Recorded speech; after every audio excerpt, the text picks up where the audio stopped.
all of those details that Julia just laid out ahead of this Democratic debate tonight and some of these actions that social media companies are taking to try and eliminate bias and cut down on misinformation, does it go far enough? Well, I think they're taking proactive steps, learning from what happened in 2016 and the backlash they got afterwards, particularly Facebook around fake news and some of the content that was on there that was sort of ridiculous. So they're being careful about it this time around. They try to prevent anything from happening, and I think it's better to be, preventative than retroactive afterwards, and I think that's what you're seeing. Balaji, the stakes are really high here coming into the 2020 elections, and it does seem like all sides have some sort of criticism to level against the social media giants right now. Is there any way forward for them that would be, in terms of some of these safeguards and some of these rules of the road that they're putting in place, that would really appease everybody and work well and be fair? Well, I think, one side sort of, thinks Facebook is not censoring enough, and the other side thinks they're censoring too much. And many of these companies were set up and they wanted to be neutral platforms. Back in 2012, Twitter would call themselves, the free speech wing of the free speech party.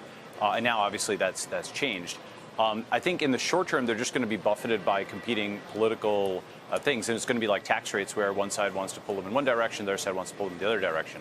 I think in the long term, you're going to move towards actually blockchain-based social networks where the algorithm, the execution, all those things are transparent. But that's like a 10 or 20-year process. Cameron, do you think these platforms are politically biased?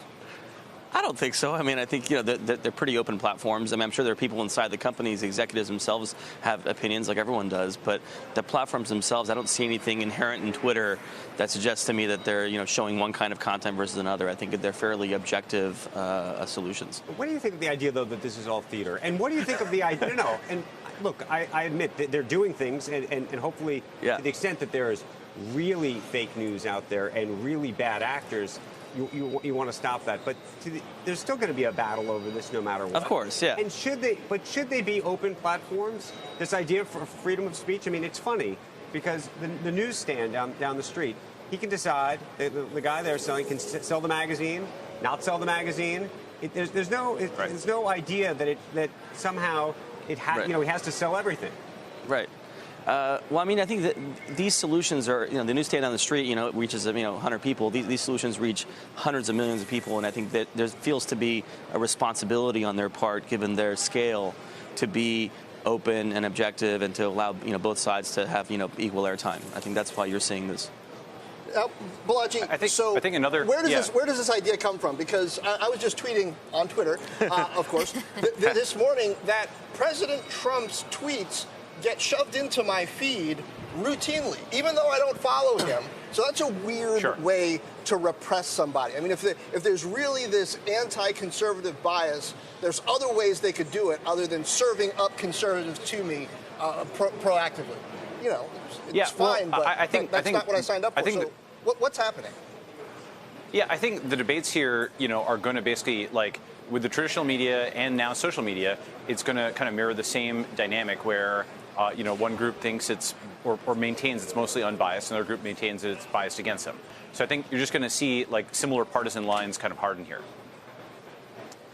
Can you prove it one way or the other if you're Twitter? I think you. Yeah, I think you could. Yeah. It's hard without root access because these social networks don't actually let you just scrape all the data very easily. In theory, you could show it with statistical analysis. But it'll be difficult if you weren't the network operator themselves. Quickly, before we move on to our next topic. Yeah, sure. Go ahead, Balaji. Yeah, I was going to say, one other point is, if we look at like other peer-to-peer networks, for example, the phone system or the mail system, we don't ask, the AT&T or the U.S. Postal Service to sort of do content controls on people phoning each other or physically mailing each other.